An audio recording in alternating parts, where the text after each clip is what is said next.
Hello, everyone. Welcome back to the Bug Think Tank. And today we're going to talk about Justice League No Justice, issue number 1. So, our story opens up with the Green Lantern Corps effectively having been called by the Guardians, every Green Lantern, to deal with the hole in the source wall that was created during the events of Dark Knight's Metal.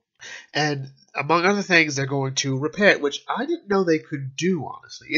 It's an interesting idea to think that this is also like the secret job of the Green Lantern Corps, that, if the source wall breaks, they know how to fix it. So then we cut ahead to a pretty iconic, well, not even iconic, but a pretty classic moment, the League versus Brainiac. And Brainiac, he's here to just sort of, we don't quite know how this started. I don't think it matters. But what is cool is that everyone's there, Batman, Cyborg, Flash, Aquaman, Wonder Woman, and it's like, you know what? I'm here to tell you you are not prepared for what you've done, for what you've all unleashed. And Superman comes in saying, you know how many times we've had to go through this, Brainiac? You know the protocols we've got to put in? The entire city is empty. You know what that means? I don't have to hold back. He just starts wailing on Brainiac. And Brainiac's like, oh, you are so stupid, alright? You don't even know what's going on. So he grabs Superman and says, you know what I've already done? My other teams have already taken out your teams, your Titans, your Teen Titans, your Suicide Squad, because you have always set your team up to what you're comfortable with, who you like to work with. Like, no.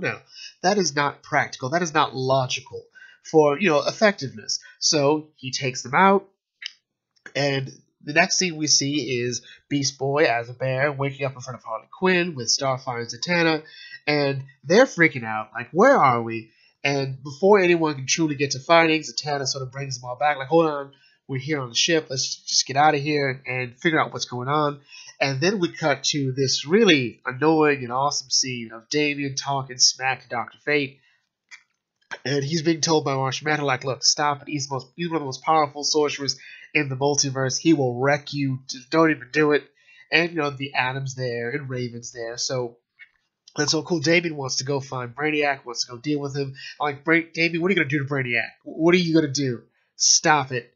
And on his way through, he encounters Brainiac along with Superman, Wonder Woman, Batman, Cyborg, and the Flash. Where's Aquaman? Like, I just realized that. Where's Aquaman? But anyway, they say, okay, so Brainiac's here, he's got something to tell us, and he's got the lasso of truth, so he can't lie. And he talks about the Omega Titans. So this is a story that goes way beyond life and language. It's about these 4 cosmic beings, and each of them represent a fundamental energy of sentient life. Entropy, wisdom, wonder, and mystery. And they have planted their seeds to figure out which one is the core energy of the dominant power of intelligent life. So they're now coming back because the source wall is broken, and I guess it's like, well, I guess it's time to see which one is which. And to combat this, I've put you all in specific teams, all right? A specific team each to deal with each of the Omega Titans. And first, like, okay, these numbers aren't even, the number of teams aren't. Where is Aquaman? And Batman's wondering this, and he's then met by Starro, Lobo, Lex Luthor, Sinestro, and Etrigan. They're going to help fill out the slots on the team. And then we cut ahead to the Suicide Squad, or rather Task Force X, well, rather Amanda Waller. That's the best way to say it.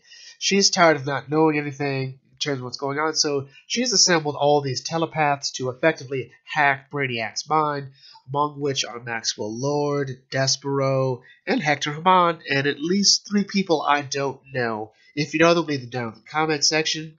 So while they're all sort of waiting, and we're seeing a lot of interactions between characters like Martian Manhunter and Lex Luthor, Sinestro and Starfire, I think, have the best interaction because, she was formerly enslaved, and Sinestro, quote-unquote, enslaves planets. It's debatable that's exactly what he does, but you get it. Sinestro doesn't have a fun reputation in the superhero community, or rather the intergalactic community, but, whatever. And then we come across Brainiac telling everybody to shut up because, it's getting kind of stupid here. And he said, look, the Omega Titans are a problem. And he showed, we get a good look at what they look like, and everyone's like, oh boy, we're in trouble. And Brainiac even goes so far as to say, like, you know what? Your only chance to do this, you have to work together, follow my words to the letter. Any deviation, you just won't doom the world, you'll doom your own. I also he made sure that the Omega Titans know about Earth. So if you don't deal with these guys, they're gonna come for your own later. So it was a great way to sort of put a gun in the hand. I like how this works because the picture of where this happens on the other side is Amanda Waller, who effectively used the same tactic, with the explosives in the heads of her team to make sure that they comply. So before Brainiac can give them the important, ever step-by-step key to victory, the hack begins, Brainiac explodes, and they're like, oh god, what are we going to do? What are we going to do? We have to save the universe. The guy who knew exactly how to save the universe just died. We're in trouble. And that's how this comic ends, and I have to say, this was really fun. I mean, when you know Scott Snyder's on board, you know something's going to be big. He doesn't do small things. He, like I said at one point, he's only really happy if he can destroy as much as possible within his story. We saw this when he did Batman. Gotham City was just a playground for him. And I don't know how the city's been rebuilt. We see it in Dark Knight's Metal, where after all this chaos, next we know, with Justice League No Justice, everything seems fine with the exception of Brainiac. I'm really looking forward to seeing how all these team members interact, but this seems to be, I think, only 3 or 4 issues, so we're going to see a little, but not a lot, of those interactions, but we saw enough with, Beast Boy and Harley Quinn interactions, and Starfire and Sinestro, and we're going to later see Starfire interact with Martian Manhunter, Superman, Starro, because Starro's here. Well, God bless 2018. Say what you want. Starro's back. And then we're going to have teams with Beast Boy, working with Batman, Lobo, Lex Luthor, and Slade. Like, what is this? And, the most rational team here so far seems to be Team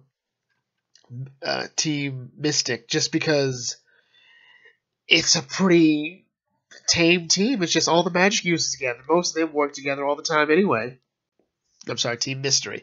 With that in mind, we're going to bring the video to a close here. If you've read Justice League No Justice, leave your thoughts down, and I'll catch you all later. Feel free to like, comment, share, and subscribe.